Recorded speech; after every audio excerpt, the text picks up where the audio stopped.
This episode is brought to you by the 25X Productivity System Live, our 2-day workshop where you'll discover the 25 skills to master productivity so you can have more time freedom, more energy in your life, and more capacity to focus on what moves the needle. Learn more at theproductivityshow.com/events. Welcome to The Productivity Show, a podcast where we believe you can get the important things done without sacrificing your health, family, and things that matter to you. My name is Brooks Duncan, the COO of Asian Efficiency, where we help people become more productive at work and in life. And today is another Wisdom Wednesday episode, where you'll get actionable productivity advice in less than 10 minutes. And the topic today is goal getting. It's one of the skills we teach in our 25X Productivity System course. And now the first thing I want you to notice is that I said goal getting, not goal setting. Everybody talks about setting goals, but honestly, who cares what goals you set if you don't actually achieve them, or at least come close? So yes, I'm going to talk a bit about setting goals, but I really want you to focus on how you go about achieving those goals, and that is goal getting. I used to have this bad habit of following some in-depth annual goal-setting process I'd read about on some blog. I'd just spend a bunch of time coming up with my goals, and then, not much would happen. That's no longer me, though, and I don't want it to be you either. So let's get into goal getting. Now, the first thing I want you to do is figure out your time frame. These goals that you're wanting to set and get. What time frame are we talking about here? The time that you're making goals can be a lens or a filter. If you're setting a goal or an intention, say, for the month, your goal is probably not going to become a CPA. That's just not going to happen in a month. What you may do, though, is have a smaller chunk to work on this month as part of a larger goal. And we're going to talk about that in a bit. But for now, just decide what kind of goals you want to work with. Are they quarterly, monthly, weekly, maybe just a goal for the day? Have that time period in the back of your mind as you go forward. Next, you want to reflect on the time period that just happened.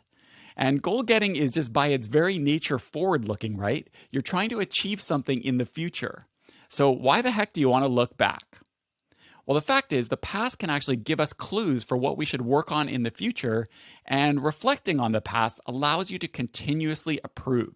We want you to adopt that one tweak a week policy that we always talk about on the podcast. So let's say you're going to set a goal for the next 90 days. You can look back at the previous 90 days and ask yourself things like, what went well? What didn't go so well? Maybe what do you want to do more of, or what do you want to do less of? And maybe it's even helpful to ask yourself, why didn't I achieve my goals? And once you know all this, maybe one of your goals is to do more of the things that worked, or do less of the things that didn't, or maybe just do things in a different way.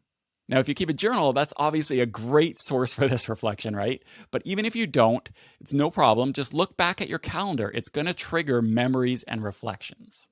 All right, you've looked backwards. Now we're going to look forwards. And the next step is to set your goals. This can either be really, really easy or really, really hard, depending on how things are for you. Sometimes goals are just straight up given to us by our work or our circumstances. Sometimes they're aspirational, something you want to do, like the example I gave before, maybe become a CPA, or it could be something like learn to play the guitar.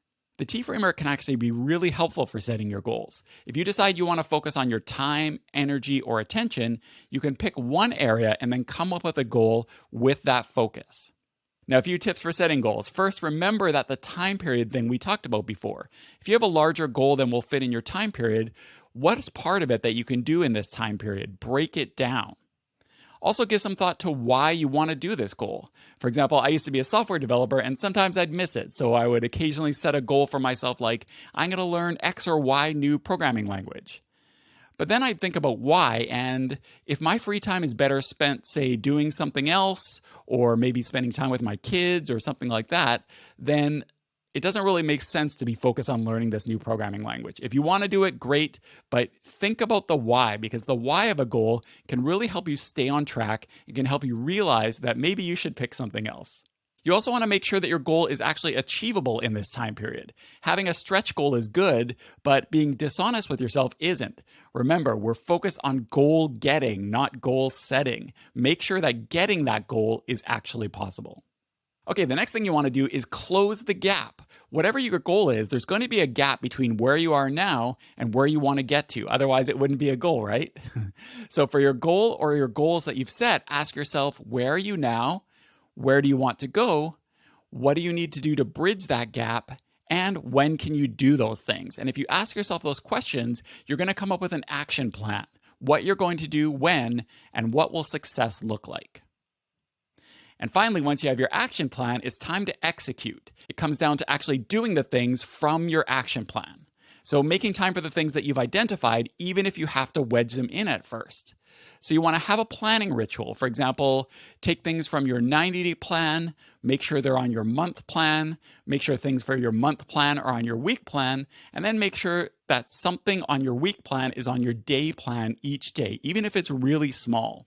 A tip we really like is the 30-30 rule. Make sure to spend at least 30 minutes a day on something that isn't due for 30 days. You can then adapt this for your action plan. Make sure that you're spending at least 30 minutes a day on something from your action plan. If you have to go smaller than that, that's fine, but at least that gives you a guideline.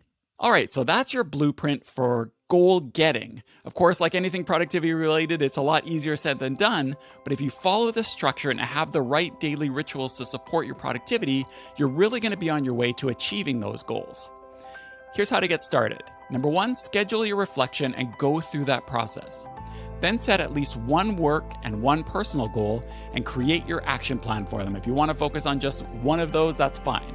If you don't want to do one work and one personal, just pick one goal, however you want to do it. You can expand it over time, but let's just focus on one for now and create your action plan for them. Thanks so much for listening to The Productivity Show, and I will see you next time.